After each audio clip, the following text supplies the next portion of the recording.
허락하신 하나님의 말씀은 베드로후서 3장 8절로 14절까지 말씀입니다. 사랑하는 자들아, 죽게는 하루가 1000년 같고 1000년이 하루 같다는 이 한 가지를 잊지 말라. 주의 약속은 어떤 이들이 더디다고 생각하는 것 같이 더딘 것이 아니라 오직 주께서는 너희를 대하여 오래 참으사 아무도 멸망하지 아니하고 다 회개하기에 이르기를 원하시느니라.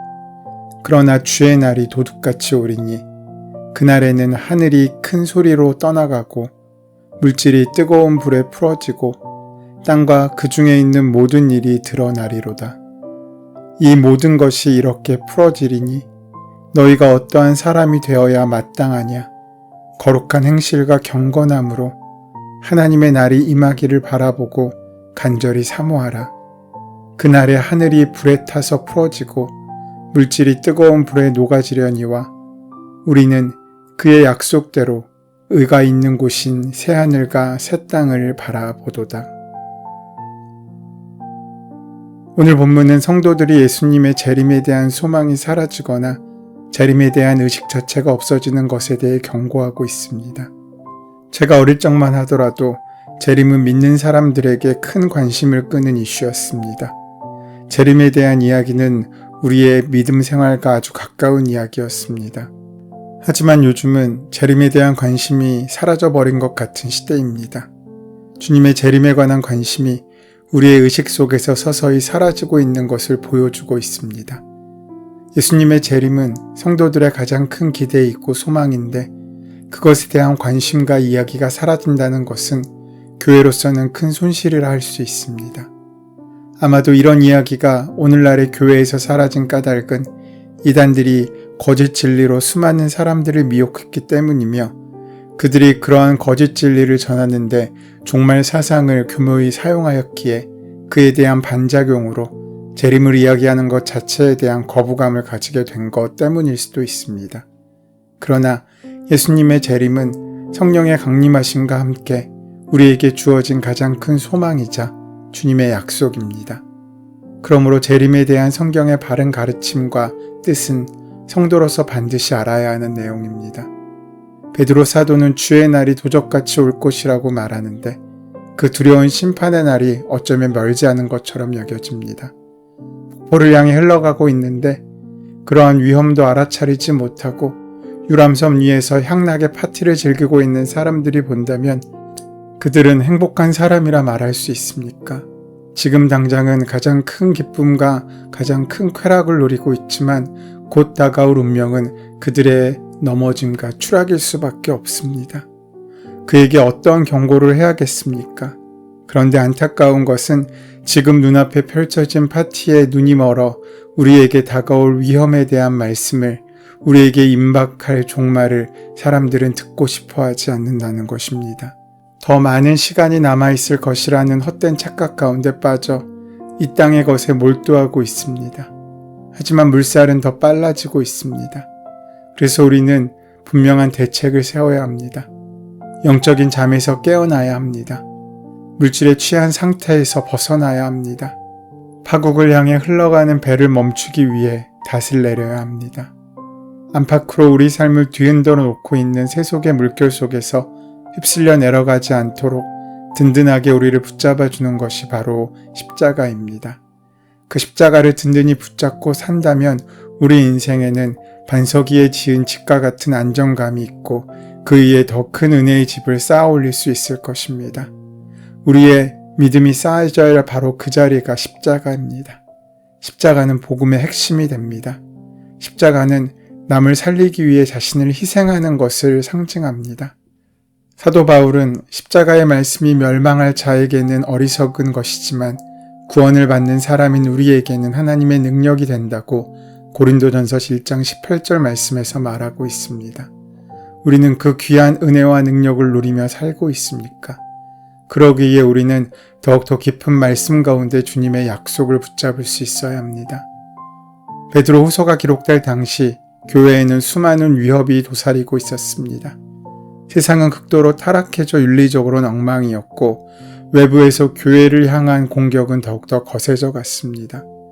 기독교인들을 노골적으로 핍박하는 반기독교적인 무리들의 기세 또한 대단했습니다. 그런 초대교회 교인들이 그 힘겨운 시간들을 견뎌낼 수 있었던 것은 주님께서 다시 오신다는 굳건한 믿음이 있었기 때문입니다. 지금은 비록 어려움을 견뎌내고 있지만 주님이 오시는 그날에 이르면 그 모든 억울함이 해소될 것이라는 믿음 때문에 그들은 그 자리에 흔들리지 않고 든든히 설 수 있었습니다. 그래서 만나고 헤어질 때마다 그들은 주님의 오심을 인사했습니다. 그 약속이 그들을 든든히 붙잡아 준 것입니다. 우리 역시 하나님의 약속을 받은 사람들입니다. 하나님의 약속은 변함이 없고 거짓이 없습니다. 그러므로 우리와 맺으신 하나님의 약속은 반드시 이루어집니다. 그 약속을 진실하고 신실하게 믿는다면 우리는 포기하지도 낙심하지도 또 굴복하지도 않고 고난의 광야를 건너낼 수 있을 것입니다. 그러기에 오늘 우리가 확인해야 할 것은 우리가 지금 만나는 문제가 얼마나 크고 힘든지가 아니라 우리에게 과연 우리를 든든히 지켜주고 보증해주는 그 약속이 있는지입니다. 하나님을 믿는다는 것을 우리는 여러 가지 말로 정의할 수 있습니다. 하지만 가장 분명한 정의는 하나님을 믿는다는 것은 하나님의 약속을 붙잡고 살아가는 것이라고 할 수 있습니다. 하나님을 믿는다는 것이 무엇입니까?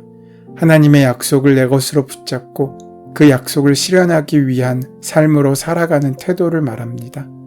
이것이 믿는 것입니다. 우리 믿는 사람들은 성경을 통해 우리에게 계시된 하나님의 약속을 붙잡고 살아가는 사람들입니다. 그런 사람들을 우리는 믿는 사람들이라고 말합니다.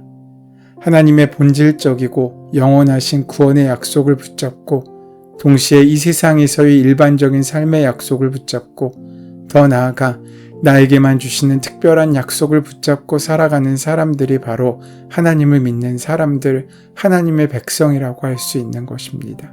하지만 그들의 믿음의 근거가 되었던 다시 오시겠다고 약속하신 주님의 재림이 자꾸 지연됩니다. 예수님께서 이제 곧 오실 거라고 생각했는데 주님은 아직까지 강림하지 않으셨습니다. 그러자 교인들은 실망하기 시작했고 세상 사람들은 믿는 사람들을 비웃었습니다. 그러자 굳건했던 사람들의 믿음이 흔들리기 시작합니다. 기대도 설렘도 없는 믿음은 생동감을 잃고 무기력해질 수밖에 없습니다. 주님이 오실 날만을 기대하면서 온갖 어려움과 고난을 감내했던 성도들 가운데 일부는 교회를 떠났고 남아있는 사람들도 믿음의 열정을 잃어버린 채 그저 하루하루를 버티고 있었습니다. 그런 허무한 그들의 마음을 파고든 사람들이 바로 거짓 교사들이었습니다. 그들은 자기들이 구원에 이르는 완전한 지식을 가지고 있다고 주장했습니다. 스스로 설림이 없는 사람일수록 자기 확신이 가득한 사람들에게 이끌릴 수밖에 없습니다.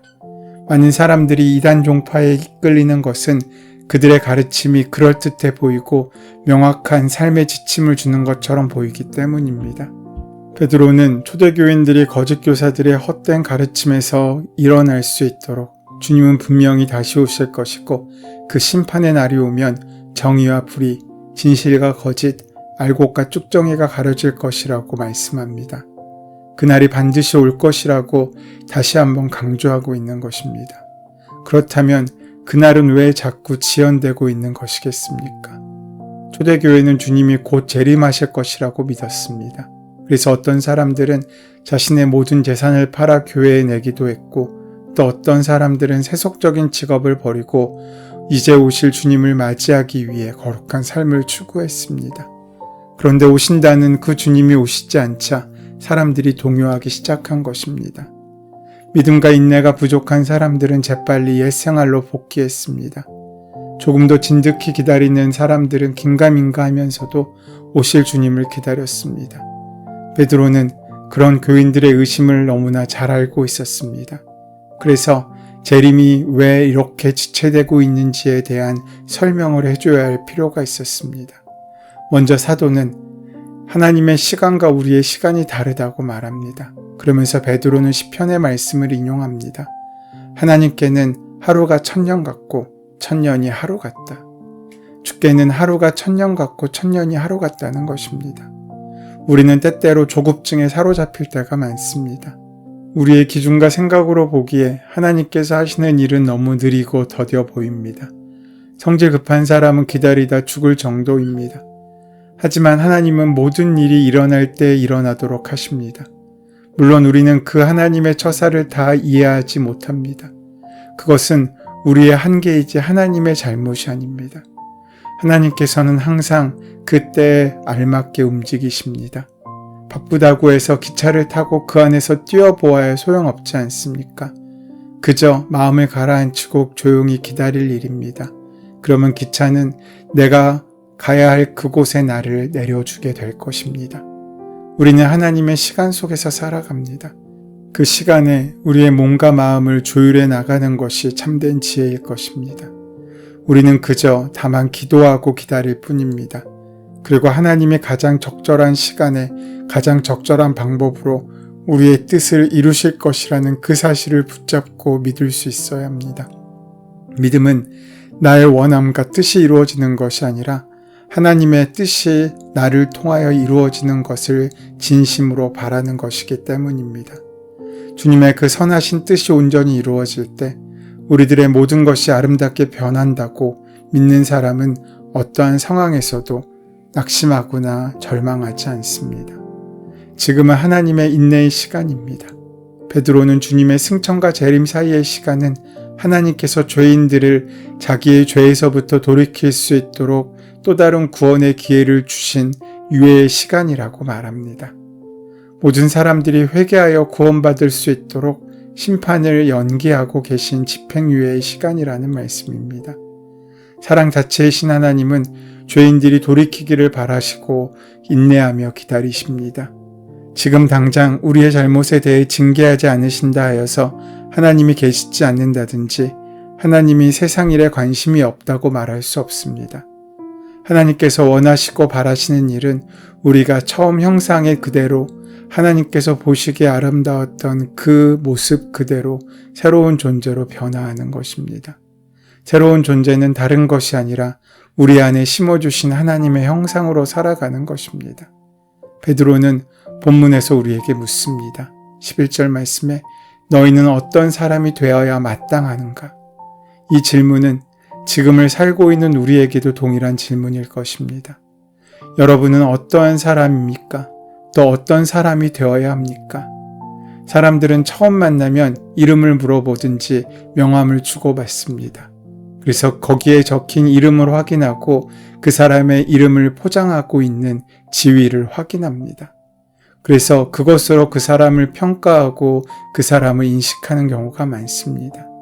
하지만 좋은 이름을 얻었다고 해서 우리가 자연적으로 그러한 이름에 합당한 존재가 되는 것은 아닙니다. 하나님 앞에서 중요한 것은 그 존재이지 그가 획득한 이름들이 아닙니다. 이름을 바꾼다고 우리의 존재와 삶이 바뀌는 것이 아닙니다. 그 이름에 합당한 삶을 살고자 하는 노력이 우리를 그 이름에 합당한 사람으로 만드는 것이고 우리를 존귀하게 만드는 것입니다. 베드로후서는 그것을 의로움이라고 합니다. 의로움은 어떤 순간에도 하나님의 뜻을 굳게 붙잡으려는 태도와 관련되어 있습니다.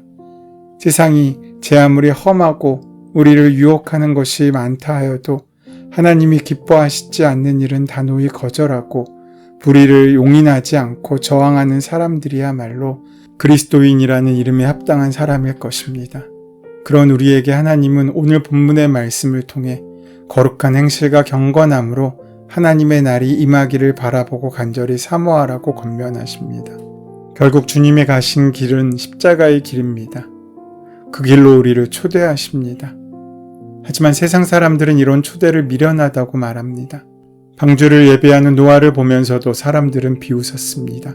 쓸데없는 일로 그의 재산과 시간을 낭비하는 것처럼 보였기 때문입니다. 그래서 그들은 노아가 무슨 일을 하든지 상관하지 않고 먹고 마시고 시집가고 장가가면서 흥청망청 살았습니다. 그들은 자신들이 멸망의 가장자리까지 와 있다는 사실을 몰랐던 것입니다. 그래서 우리를 이끄시는 십자가의 도가 멸망당하는 사람에게는 어리석은 것이지만 구원받은 우리들에게는 능력이 됩니다. 이처럼 하나님의 뜻을 이루기 위한 고난을 마다하지 않는 사람들은 행복합니다. 그 고난을 받아들임을 통해 그들은 하늘의 백성으로 거듭났기 때문입니다. 그렇게 거룩한 행실과 경건한 삶을 추구함으로 만물을 새롭게 하시려는 주님의 꿈을 이루는 귀한 헌신의 삶이 함께하는 복된 하루가 되시기를 소원하고 축원합니다. 은혜의 주님, 우리를 구원하시기 위하여 오래 참으신 주님의 사랑과 은혜에 감사드립니다. 오늘 하루가 하나님의 거룩하신 뜻이 우리의 삶의 자리에서 구현되는 경건한 나날이 되는 은혜를 허락하여 주시옵소서. 예수님의 이름으로 기도드립니다. 아멘. 이제 이 아침 우리에게 허락하신 본문의 말씀이 오늘 나에게 주신 하나님의 음성으로 만나지기 위하여 본문의 말씀을 깊이 묵상하시고 함께 기도하는 시간 가지도록 하겠습니다. 함께 기도합니다.